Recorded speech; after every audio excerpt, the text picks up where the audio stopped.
Howdy gamers, Old Gamer Guy here. Welcome to another Stellaris Console Edition video where the Haven Commonwealth continues to be at war again with the Derp Coalition.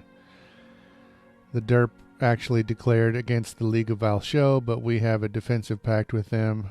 So the war goes on, and I guess it's going about as well as could be expected.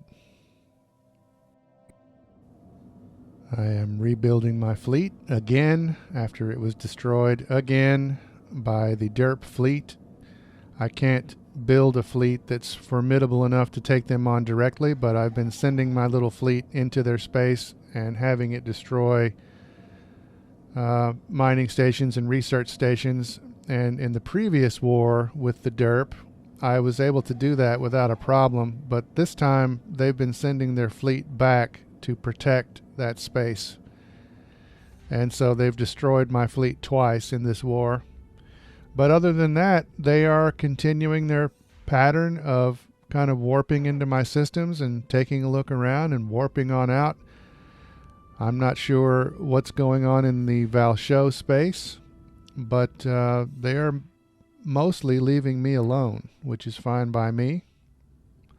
They have destroyed a few stations in this system, but I think those were basically just targets of opportunity just because they were close to where they warped in. I noticed they built this small fleet, and maybe it was on its way to reinforce their main fleet. I'm not really sure, and it doesn't really matter because look at this. Once again, the Derp have given up. I'm not sure how many wars I've fought with the Derp, but almost always they've given up,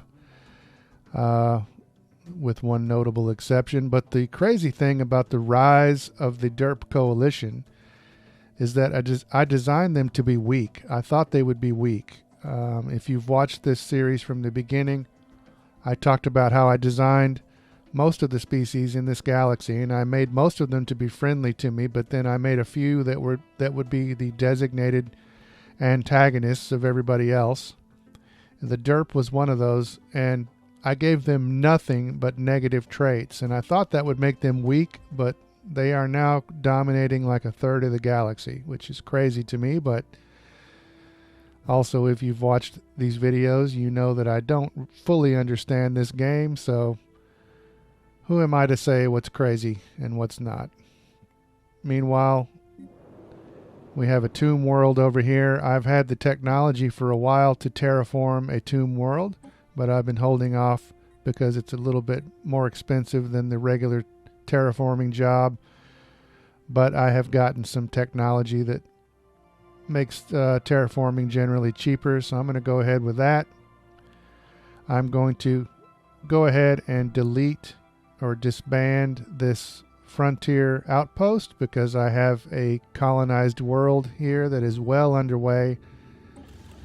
So if I disband this, I will save on the maintenance costs, and I don't believe it will negatively impact my borders at this point.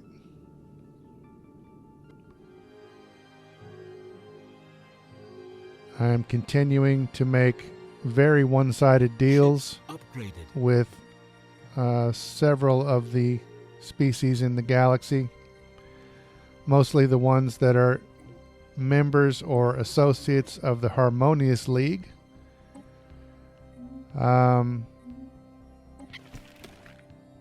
So yeah, I'm making very one-sided deals here, trying to ingratiate myself with these empires because I would like to join the Harmonious League, and they haven't been letting me do so. I'm far away from most of these empires, and that is listed as a negative when I request membership.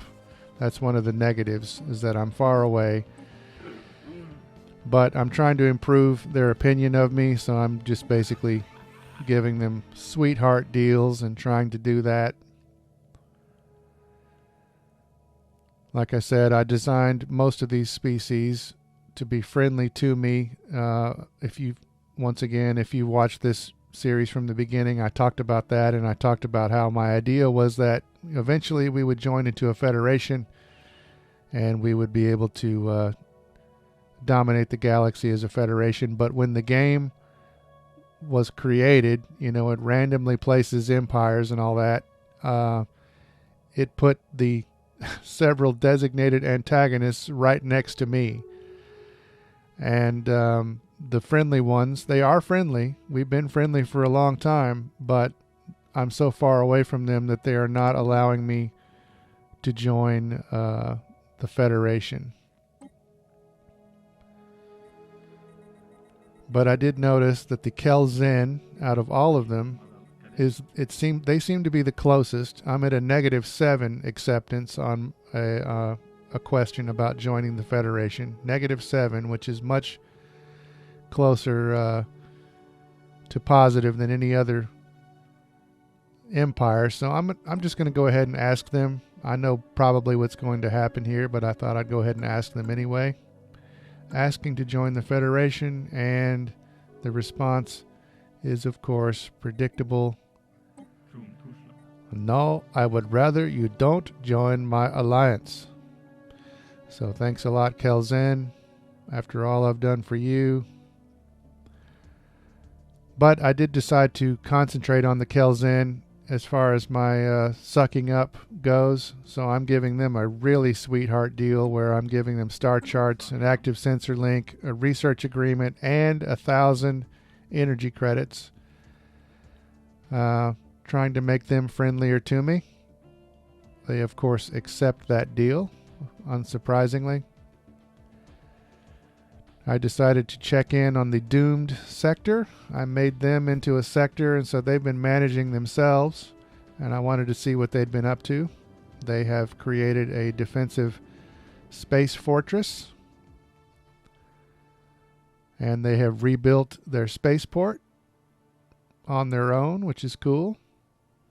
But they have not done anything about this anomaly over here. This anomaly's been on this planet for a long time, and I haven't been able to take care of it because this system is in the middle of derp space. I can't fly a high-level scientist over here through derp space. It requires a level 4 scientist to study this anomaly. But I had an idea, so I'm building a science ship here. And then I'm looking at my technology division, and Blue Shoot, who is a cannabinoid scientist that works for my empire, he's in the engineering section over here. He's level 4, or she, I don't even know. But I'm going to assign Jessica Stafford to take their place there in the engineering department, and now Blue Shoot is free to be on this science ship. And apparently that transfer is an instantaneous one. I didn't know if that would work or not, actually. I tried it and it worked. So now I have a level 4 scientist in this system here, and I can send them to investigate this anomaly and finally get it out of the way. It probably won't benefit me that much, but at least I'll get it off my situation log. But for now, I think that will do it for this video. Not very eventful except for the end of the war, but I'm going to leave it off here for now. We'll pick it up here next time.